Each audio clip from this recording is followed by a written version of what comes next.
Hi hello ನಮಸ್ತೆ. ನೇತ್ರಾಂಶ ಭಾನುವಾರದ evergreen ಕಥಾಹಂದರಕ್ಕೆ ಹೃದಯಪೂರ್ವಕವಾಗಿರ್ತಕ್ಕಂಥ ಸ್ವಾಗತ.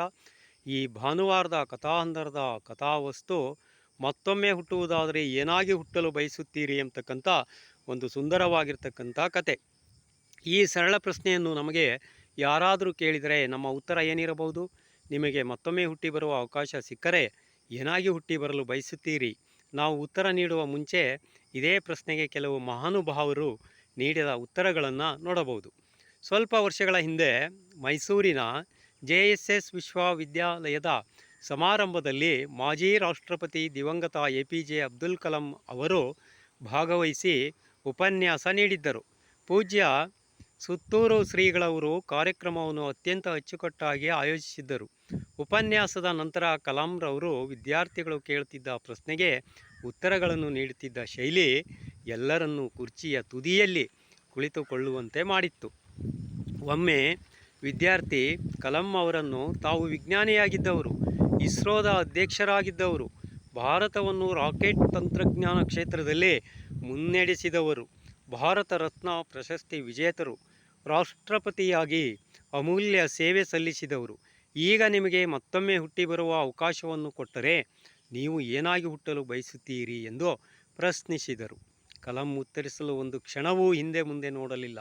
ತಕ್ಷಣ ನಗುತ್ತಾ ನಾನು ಒಳ್ಳೆಯ ಮನುಷ್ಯನಾಗಿ ಹುಟ್ಟಲು ಬಯಸುತ್ತೇನೆ ಎಂದು ಉತ್ತರಿಸಿದರು. ಕಿಕ್ಕಿರಿದು ತುಂಬಿದ್ದ ಸಭಾಂಗಣದಲ್ಲಿ ಚಪ್ಪಾಳೆಯ ಸುರಿಮಳೆಯಾಯಿತು. ಆ ವಿದ್ಯಾರ್ಥಿ ಮತ್ತೊಮ್ಮೆ ಎದ್ದು ನಿಂತು ಒಳ್ಳೆಯ ಮನುಷ್ಯನಾಗಿಯೇ ಹುಟ್ಟಬೇಕೆಂದು ಏಕೆ ಬಯಸುತ್ತೀರಿ ಎಂದು ಕೇಳಿದ.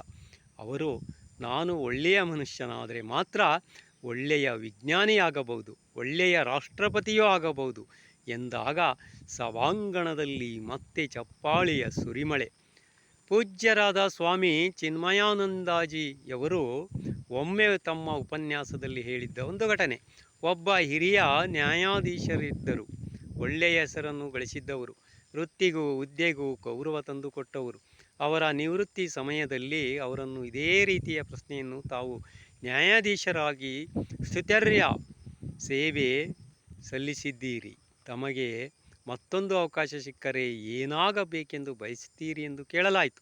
ಅವರು, ನಾನು ವೈದ್ಯನಾಗಲು ಬಯಸುತ್ತೇನೆ, ಏಕೆಂದರೆ ನಾನು ನ್ಯಾಯಾಧೀಶನಾಗಿ ಹಲವರಿಗೆ ಜೈಲು ಶಿಕ್ಷೆ ಮತ್ತೆ ಕೆಲವರಿಗೆ ಗಲ್ಲು ಶಿಕ್ಷೆ ವಿಧಿಸಿ ಪ್ರಾಣಾಪಾಯ ತಂದಿರಬಹುದು.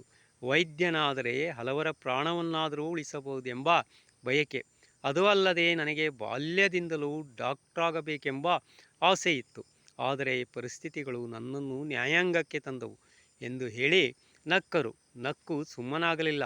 ನಿವೃತ್ತಿಯಾದ ನಂತರ ಹೋಮಿಯೋಪತಿ ವೈದ್ಯಶಾಸ್ತ್ರವನ್ನು ಅಧ್ಯಯನ ಮಾಡಿ ಕೆಲವು ವರ್ಷಗಳ ಕಾಲ ಡಾಕ್ಟರಿಕೆ ಮಾಡಿ ತಮ್ಮ ಆಸೆಯನ್ನು ಕಾರ್ಯರೂಪಕ್ಕೆ ತಂದರಂತೆ.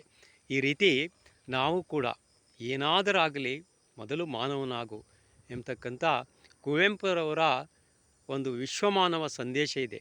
ಅದರಂತೆ ನಾವು ಯಾವ ಕ್ಷೇತ್ರದಲ್ಲಿದ್ದೀವಿ ಅಲ್ಲಿ ಒಳ್ಳೆಯ ಕೆಲಸವನ್ನು ಮಾಡೋಣ, ಅದರ ಜೊತೆಗೆ ಮಾನವರಾಗಿ ಮಾನವೀಯತೆಯನ್ನು ಬೆಳೆಸಿಕೊಳ್ಳೋಣ.